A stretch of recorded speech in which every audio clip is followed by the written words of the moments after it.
Have you ever caught yourself wondering, why does food seem to affect me more now than it did 30 years ago?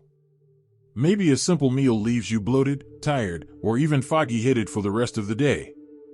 Or maybe you've noticed that no matter how healthy you think you're eating, the scale won't budge, and your energy just isn't what it used to be. You're not alone. As we move past 70, something shifts inside our bodies. The same diet that once worked just fine can slowly start working against us. And the tough truth is, if we ignore what our bodies are telling us now, we may be shaving years off our lives without even realizing it. But here's the good news, it's never too late to turn that around. You don't need to follow a trendy diet or count every calorie. You don't need to give up everything you love. What you do need is to eat a little smarter, more in tune with your age, your lifestyle, and your health goals. Because the way you eat after 70 can either add years to your life or quietly take them away. And in today's video, I want to talk to you heart to heart about some of the most powerful changes you can make, simple shifts that don't just keep you alive longer but help you feel alive while you're here. Let's start with the first one. It might sound too simple at first, but it's one of the most powerful things you can do right now, and that's to start eating more protein. Yes, protein. Not just for bodybuilders or athletes. Protein is your best friend after 70. See, our bodies naturally lose muscle as we age, a condition called sarcopenia. And it sneaks up on you. One day you're climbing stairs with ease. The next, those same stairs feel like Mount Everest. You might chalk it up to aging, but often, it's muscle loss caused by not eating enough protein. And here's where it gets serious. When your muscles weaken, your risk of fall skyrockets. You might break a hip or lose your independence. It's not just about looking fit, it's about staying strong enough to live the life you want. Protein helps rebuild and preserve those muscles, and the best part is, you don't need a fancy shake or supplement. Start your morning with a couple of eggs, or some Greek yogurt. Have beans or lentils with lunch. Add grilled chicken or tofu to dinner. Even just a handful of nuts can make a difference. The goal is to include protein in every meal, not all at once, but spread throughout your day. Your body absorbs it better that way, and you'll feel fuller longer, which can also help with managing weight. Now, while we're on the subject of feeling full, let's talk about something many people don't realize until it's too late: hidden sugars. You might think, oh, I don't eat candy anymore, and that's great. But sugar today hides in places you'd never expect. That whole wheat bread? It might have more sugar than a donut. That healthy low-fat yogurt? Sometimes packed with sweeteners. And here's why this matters. After 70, your body becomes more sensitive to sugar.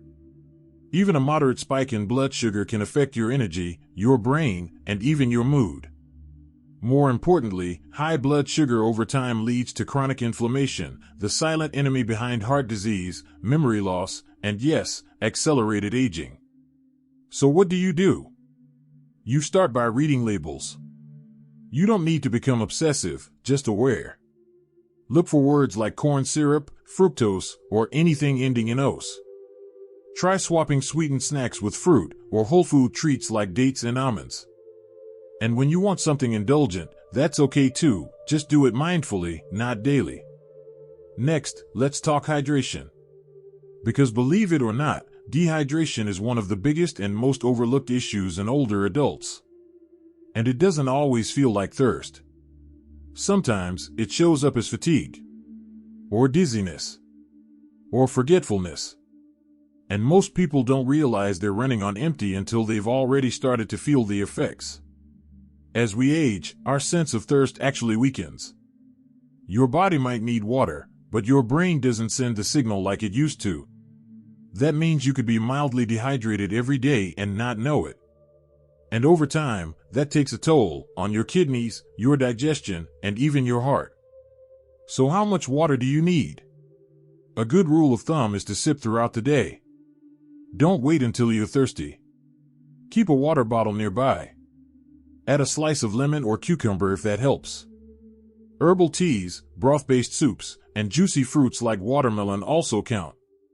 It's not just about drinking more, it's about remembering to drink, even when you don't feel thirsty. And if you've been waking up tired, feeling sluggish by mid-afternoon, or getting headaches more often than you used to, start with a glass of water. It's such a small act, but it can make a world of difference. Here's something else you might not expect, but it's absolutely crucial: fiber. Yes, fiber, the thing most people associate with digestion and, well, the bathroom. But fiber does far more than just keep things regular.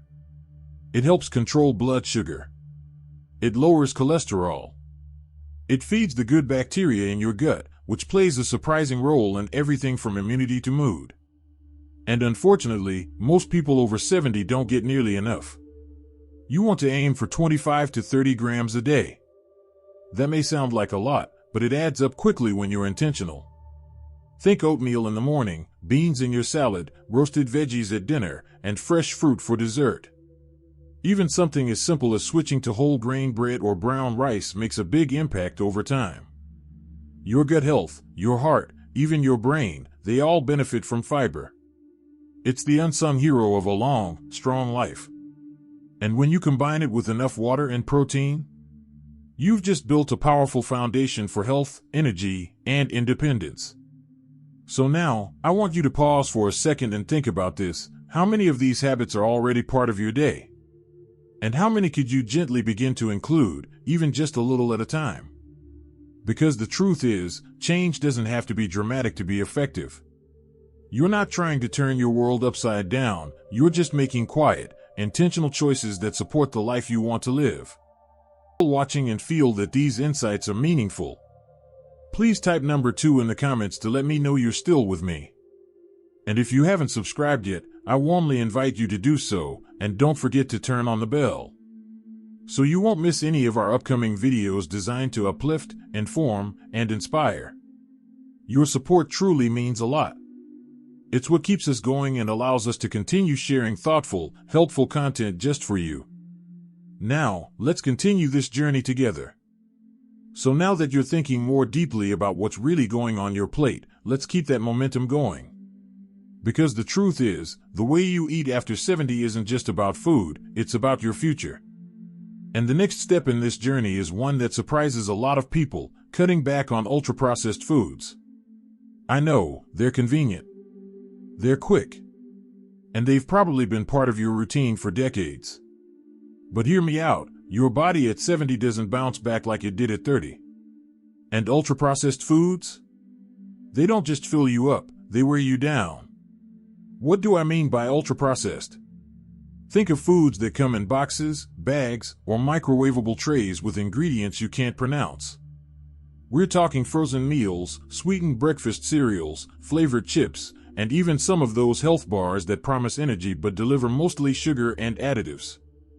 These foods are stripped of their natural nutrients and pumped full of chemicals to make them last longer on the shelf, not in your body. And here's the scary part: research shows that a high intake of ultra-processed foods is linked to a higher risk of early death. Not just heart disease or diabetes, but actual reduction in lifespan. Why? Because these foods cause chronic inflammation, mess with your gut health, and trigger blood sugar spikes that leave you feeling sluggish and craving more junk. You might be thinking, but I've eaten these for years, and I'm still here. That's true, and I'm glad you're here. But imagine how much stronger you could feel, how much clearer your mind could be, how much more energy you might have each day, if your meals actually helped your body thrive instead of dragging it down. And no, I'm not saying you have to throw out everything in your pantry tonight. This isn't about guilt. It's about awareness and little steps in a better direction. Try this. Instead of reaching for that frozen lasagna, make a simple stir-fryer with fresh veggies and a bit of chicken or tofu. Instead of flavored oatmeal packets, go with plain oats and add your own fruit and cinnamon. These small swaps can seriously change how your body feels day to day, and over time, they may just add years to your life. Now let's talk about something that sounds simple but is often overlooked: hydration. You've probably heard drink more water more times than you can count. But after 70, staying properly hydrated isn't just about quenching your thirst, it's a key part of keeping your body functioning at its best. As we age, our sense of thirst actually dulls.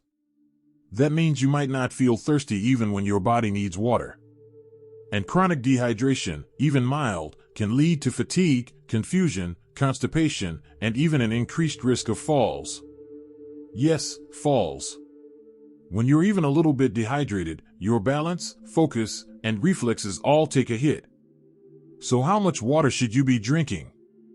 A good rule of thumb is about 6 to 8 cups a day, but that can vary depending on your activity level and what you eat. If you're eating water-rich foods like cucumbers, oranges, or soups, you may need a bit less. But if your meals are salty, dry, or processed, you'll need more. Here's a trick that works for a lot of people. Fill up a reusable water bottle in the morning and keep it near you all day. Sip throughout the day, not just when you feel thirsty. And if plain water feels boring, try adding a slice of lemon, cucumber, or mint for a little flavor without the sugar. Speaking of sugar, let's have an honest chat about that. Because the next food trap after 70 is hidden sugars. I say hidden because it's not just the obvious desserts. Sugar sneaks into things you wouldn't expect: salad dressings, pasta sauces, breads, even so-called healthy yogurts. Too much sugar isn't just a threat to your waistline. It raises your risk of type 2 diabetes, weakens your immune system, and accelerates aging on a cellular level. That's right, it literally makes you age faster from the inside out. It can fog up your brain, sap your energy, and leave you feeling older than you are. So what can you do? You don't have to give up all sweets forever. Life's too short not to enjoy a slice of birthday cake or a scoop of ice cream now and then. But it's about balance and paying attention. Start checking food labels.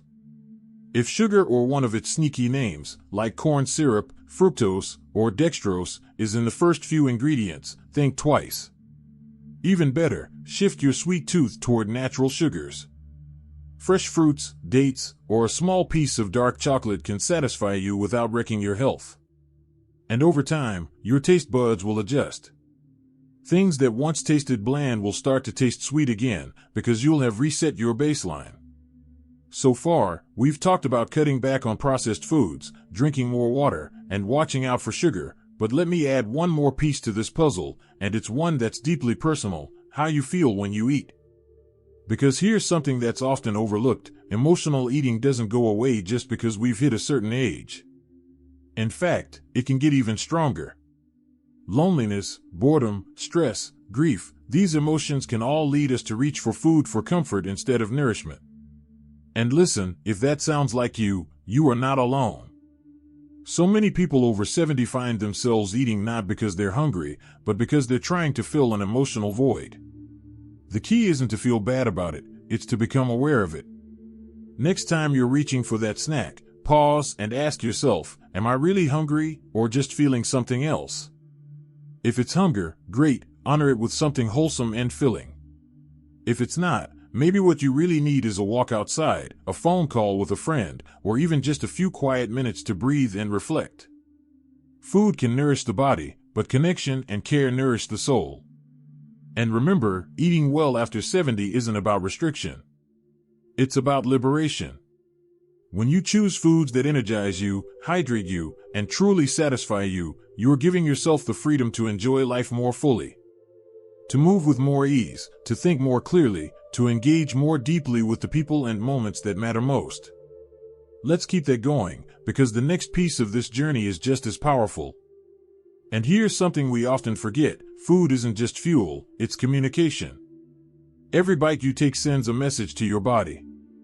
Some foods whisper, you're safe, you're nourished, keep preparing. Others shout, there's a threat, store fat, prepare for battle. That's why how we eat after 70 matters more than ever. Our body doesn't recover from poor choices like it used to. But it absolutely still responds, beautifully, to the right ones. Let's talk about fiber for a moment. Not the most glamorous word, I know. But fiber is a quiet hero. It keeps your digestion running like clockwork, yes, but it also feeds your good gut bacteria. Those tiny bugs in your belly aren't just sitting there, they're working hard for your health. They influence everything from your immune system to your brain. And they love foods like oats, lentils, apples, chia seeds, and leafy greens. So when you nourish them, they pay you back with better mood, sharper memory, and a lower risk of chronic disease. What surprises many people is that a high-fiber diet can reduce your risk of dying from heart disease, stroke, type 2 diabetes, even some cancers. Not by a small amount either. We're talking 15, 20, sometimes even 30% reductions. That's not just a number. That's extra years to watch your grandchildren grow up. Extra mornings to wake up pain-free.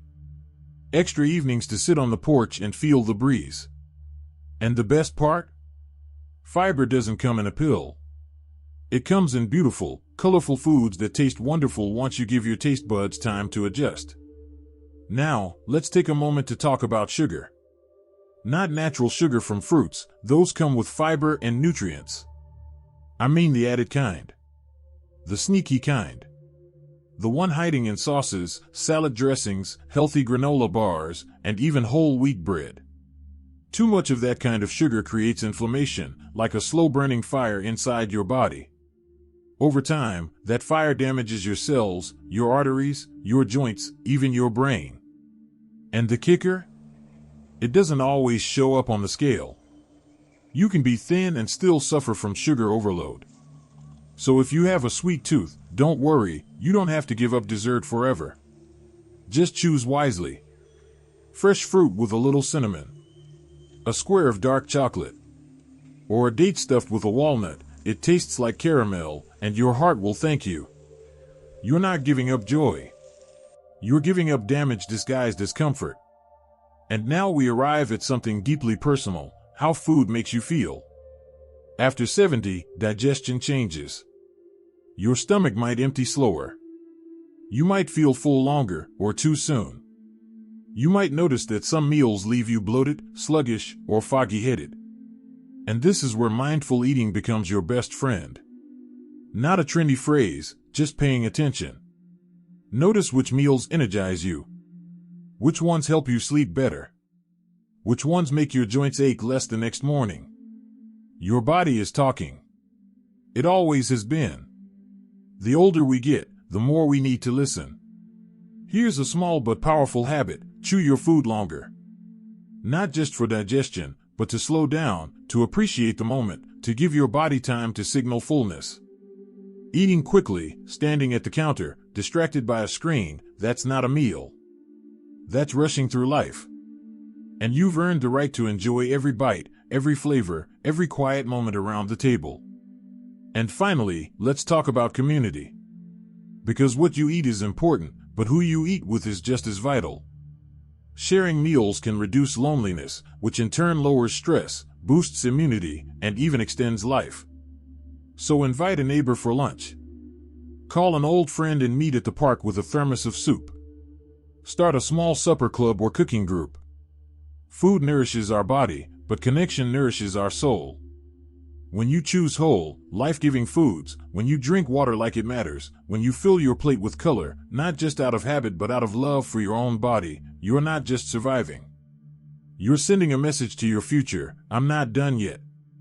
You're giving yourself the best shot at more time, more vitality, and more you.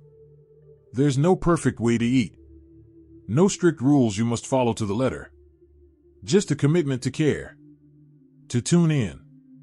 To treat your body as something worth protecting, because it is. You've lived through so much already. You've learned lessons that no book could teach. Now, your food can be your partner in living the years ahead with strength, clarity, and joy.